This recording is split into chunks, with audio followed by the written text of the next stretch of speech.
ओम शांति। 11/3/21 की साकार वाणी।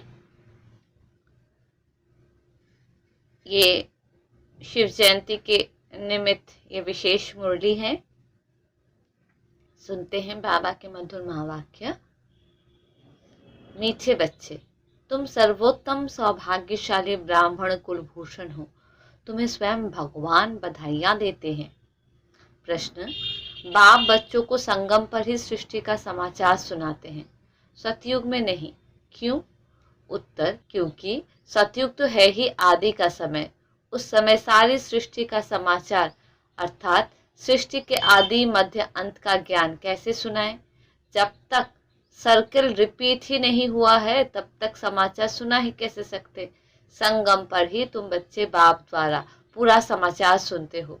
तुम्हें ही ज्ञान का तीसरा नेत्र मिलता है। ओम शांति।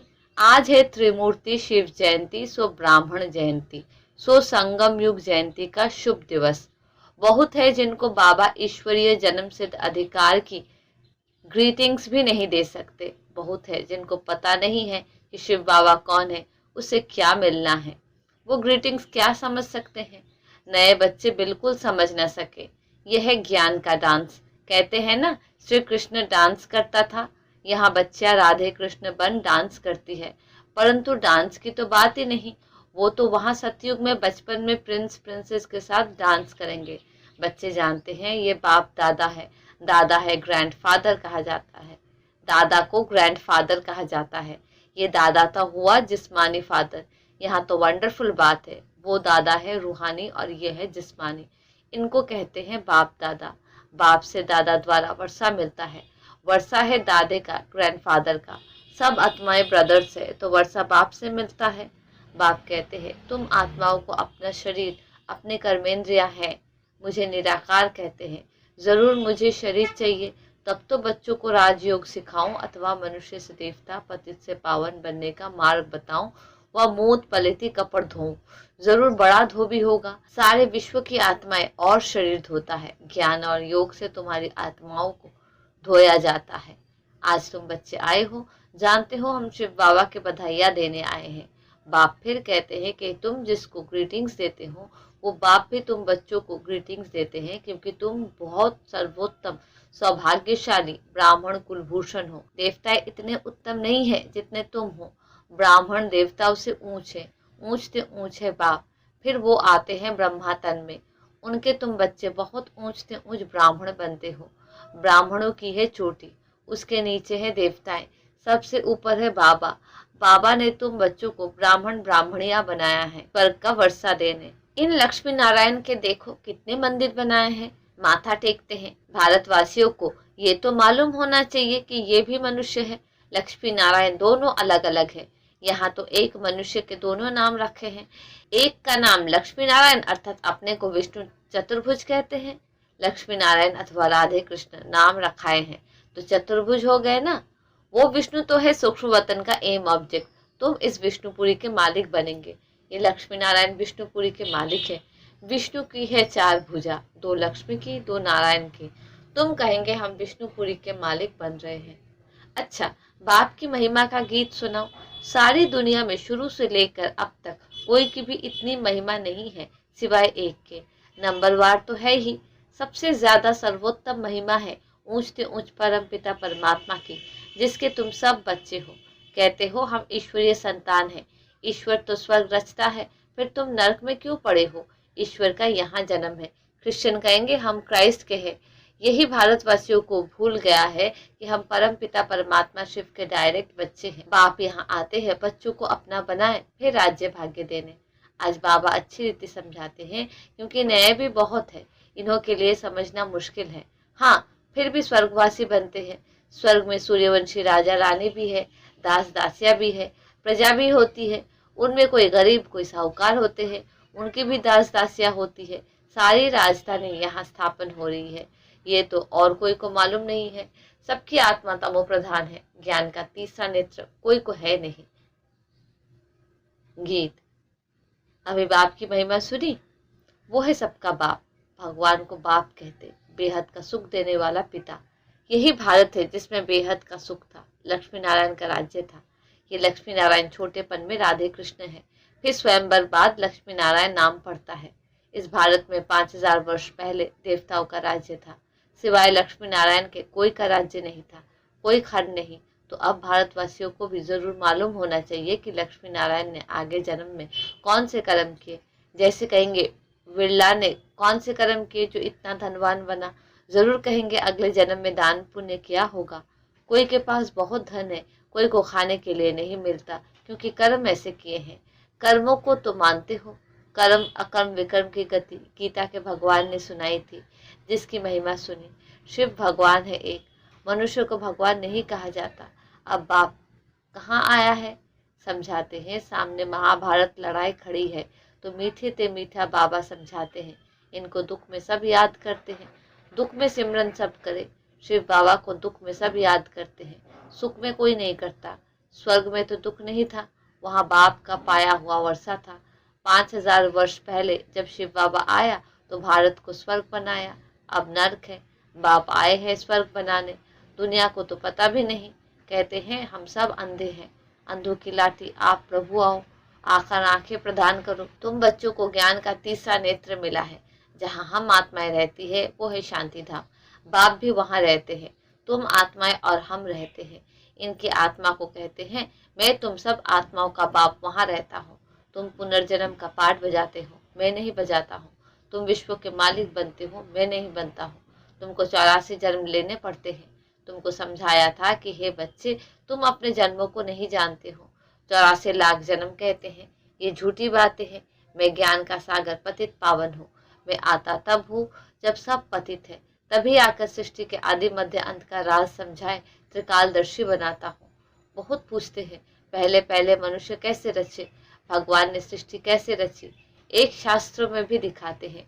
प्रलय हुई, फिर सागर में पीपल के पत्ते पर बच्चा कृष्ण आया। बाप कहते हैं ऐसी कोई बात नहीं, यह बेहद का ड्रामा है। दिन है सतयुग त्रेता, रात है द्वापर कलयुग। बच्चे बाप को बधाइयाँ देते हैं। बाप कहते हैं ततत्व, तुम भी 100% दुर्भाग्यशाली से 100% सौभाग्यशाली बनते हो। तुम भारतवासी वो थे, परंतु तुमको पता नहीं है। बाप आकर बताते हैं तुम अपने जन्मों को नहीं जानते हो, मैं आकर बताता हूँ। तुमने 84 जन्म लिए हैं।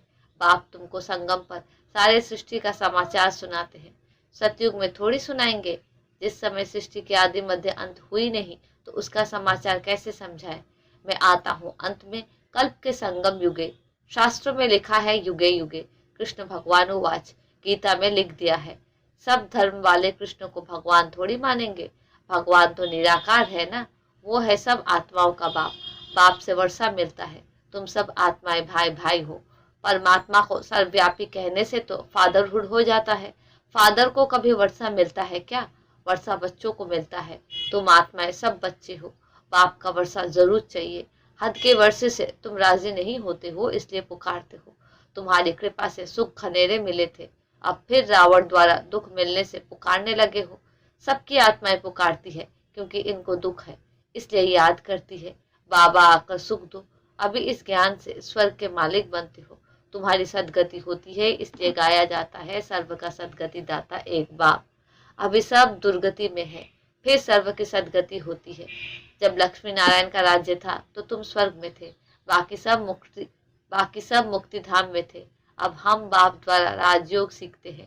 बाप कहते हैं कल्प के संगम पर मैं तुमको पढ़ाता हूँ, मनुष्य से देवता बनाता हूँ। अभी तुम बच्चों को सारा राज समझाता हूँ। शिवरात्रि कब हुई है ये तो मालूम होना चाहिए। क्या हुआ, शिव बाबा कब आया, कुछ नहीं जानते तो पत्थर बुद्धि ठहरे ना। अभी तुम पारस बुद्धि बनते हो। भारत पारसपुरी गोल्डन एज था। लक्ष्मी नारायण को भी भगवान भगवती कहते हैं। उन्हों को वर्षा भगवान ने दिया है, फिर दे रहे हैं। तुमको फिर से भगवान भगवती बना रहे हैं। अभी ये तुम्हारा बहुत जन्मों के अंत का जन्म है। बाप कहते हैं विनाश सामने खड़ा है। इनको कहा जाता है रुद्र ज्ञान यज्ञ।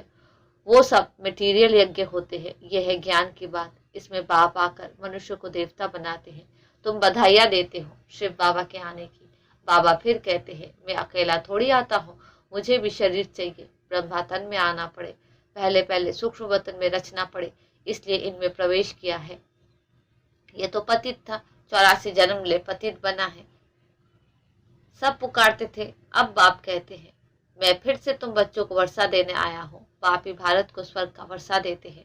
स्वर्ग का रचयिता बाप है, जरूर स्वर्ग की सौगात ही देंगे। अभी तुम स्वर्ग के मालिक बन रहे हो।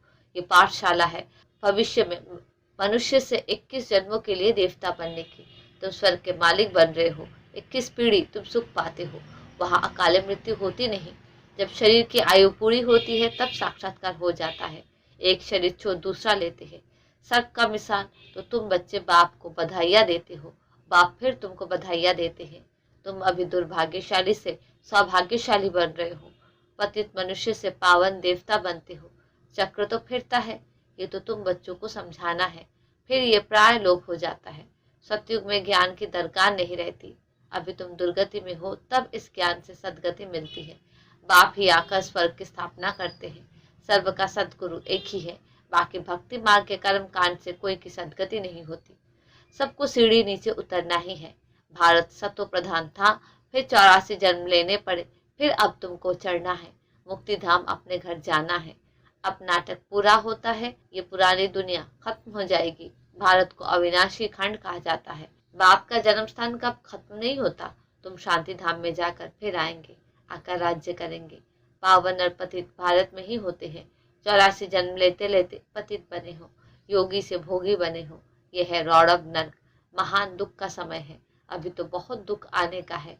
होने ना है खेल है। बैठे बैठे बॉम्ब्स गिरेंगे। तुमने क्या गुनाह किया, नायक सबका विनाश हो जाएगा। विनाश का साक्षात्कार तो बच्चों ने किया है। अब तुम सृष्टि चक्र का ज्ञान जान गए हो। तुम्हारे पास ज्ञान की तलवार ज्ञान खड़ग है। तुम हो ब्रह्मा के मुख वंशावली ब्राह्मण। प्रजापिता भी बाबा है। कल्प पहले भी इसने मुख वंशावली पैदा की थी। बाप कहते हैं, मैं कल्प कल्प आता हूँ, इसमें प्रवेश कर तुमको मुख वंशावली बनाता हूँ। ब्रह्मा के द्वारा स्वर्ग की स्थापना कराता हूँ। स्वर्ग में तो भविष्य में ही जाएंगे। सी दुनिया तो खत्म होनी चाहिए। बेहद का बाप आते ही है नई दुनिया रचने। बाप कहते हैं, मैं तुम बच्चों के लिए हथेली पर बहिष्ठ ले आया हूँ। तुमको कोई भी तकलीफ नहीं देता हूँ। तुम सब द्रौपदियाँ हो। अच्छा, मीठी मीठी सिक्की रते बच्चों प्रति माता पिता बाप दादा का याद प्यार और गुड मॉर्निंग।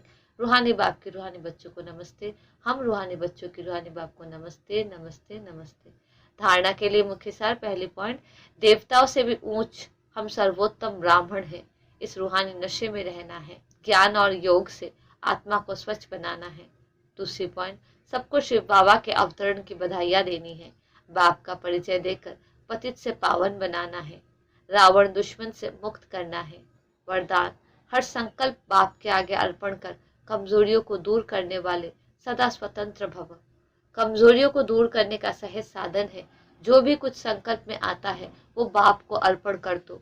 सब जिम्मेवारी बाप को दे दो तो स्वयं स्वतंत्र हो जाएंगे। सिर्फ एक दृढ़ संकल्प रखो कि मैं बाप का और बाप मेरा। जब इस अधिकारी स्वरूप में स्थित होंगे तो अधीनता ऑटोमेटिक निकल जाएगी। हर सेकंड ये चेक करो कि मैं बाप समान सर्वशक्तियों का अधिकारी मास्टर सर्वशक्तिमान हूँ। स्लोगन, श्रीमत के इशारे प्रमाण सेकंड में न्यारे और प्यारे बन जाना ही तपस्वी आत्मा की निशानी है। अच्छा, ओम शांति